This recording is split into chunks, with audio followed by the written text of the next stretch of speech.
নমস্কাৰ আপোনালোক সকলোকে পুনৰবাৰ আপোন চৰ্চৰ অন্য এটা ভিডিঅ'লৈ স্বাগতম জনাইছো। আপোনালোক বাৰু এজন দোকানী নেকি বা আপোনালোকৰ কোনোবা দোকানী আছে নেকি? তেখেতলোকলৈ ভিডিঅ'টো শ্বেয়াৰ কৰি দিয়ক। বা আপোনাৰ কোনোবা দোকানী যদি চিনাকি আছে তেখেতলৈ ভিডিঅ'টো শ্বেয়াৰ কৰি দিয়ক যাতে তেখেতলোকে এই খবৰটো জানিব পাৰে। অসমৰ যিসকল নেকি দোকানী আছে তেওঁলোকৰ কাৰণে এটা ভাল খবৰ ওলাইছে।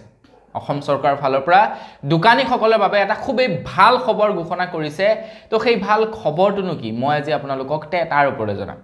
তো ভিডিঅ'টো প্ৰথমৰ পৰা শেষলৈকে চাই থাকিব। মই শ্ৰী পাঞ্জী গগৈ, আপোনালোকে চাই আছে আপোন চৰ্চ। আহক আৰম্ভ কৰোঁ আজিৰ ভিডিঅ'। আজিৰ ভিডিঅ'টো আৰম্ভ কৰাৰ আগতে লাইক এটা কৰিবলৈ নাপাহৰিব আৰু চেনেল যদি তেওঁলোকে ছাবস্ক্ৰাইব কৰা নাই তেন্তে চেনেলটো ছাবস্ক্ৰাইব কৰি ল'ব। তো দোকানীসকলৰ কাৰণেনো কি ভাল খবৰ ওলালে? দোকানীসকলৰ কাৰণে নৰ্মেলি বেয়া খবৰে ওলায়।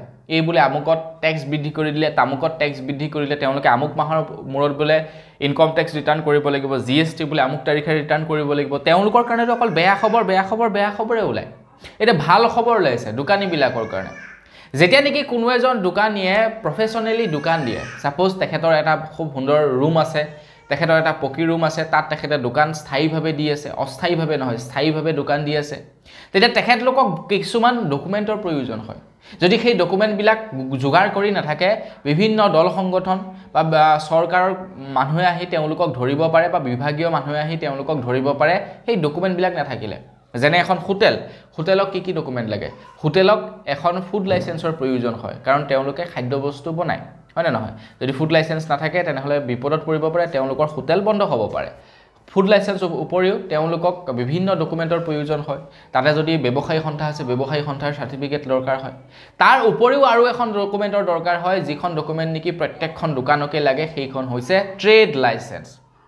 আপুনি হোটেলেই খোলক বা আপুনি বেলেগ কিবা দোকানেই খোলক বা অফিচ কাছাৰীয়ে খোলক, টাউনতেই হওক বা গাঁৱতেই হওক বা চহৰতেই হওক বা নগৰতেই হওক, য'তেই নহওক কিয় ট্ৰেড লাইচেন্সৰ দৰকাৰ, ট্ৰেড লাইচেন্স লাগিবই। এতিয়া অসম চৰকাৰৰ ফালৰ পৰা কৈছে যে আপোনালোকে এতিয়াৰে পৰা ট্ৰেড লাইচেন্স পঞ্চায়তত গৈ আবেদন কৰাৰ দৰকাৰ নাই বুলি জনাইছে। এতিয়াৰে পৰা আপোনালোকে সেৱা সেতু পৰ্টেলৰ জৰিয়তে এখন ট্ৰেড লাইচেন্স উলিয়াব পাৰিব। এখন ট্ৰেড লাইচেন্স উলিয়াই আপোনালোকে কাম কাজ কৰিব পাৰিব বুলি জনাইছে। মানে এইটো এটা ভাল খবৰ। ট্ৰেড লাইচেন্স এখন উলিয়াবৰ কাৰণেও যথেষ্ট দিন আপোনালোকে দৌৰিব লাগে। আজি বোলে আমুকহে নাই, কালিলৈ বোলে তামুকহে নাই, এনেকুৱা বিৰাট ঝামেলা হয়। কিন্তু এতিয়াৰে পৰা সেই ঝামেলাৰ দৰকাৰ নাই। আপোনালোকে অনলাইনতে ডাইৰেক্টলি এপ্লাই কৰিলে, এপ্লাই কৰাৰ পাছত আপোনালৈ ট্ৰেড লাইচেন্স আহি গ'ল। বিৰাটেই এটা সুন্দৰ পদক্ষেপ হাতত লৈছে অসম চৰকাৰৰ ফালৰ পৰা। তো সেইবাবে কৈছিলোঁ যিসকল নেকি আপোনাৰ দোকানী আছে তেওঁলোকৰ কাৰণে এটা ভাল খবৰ।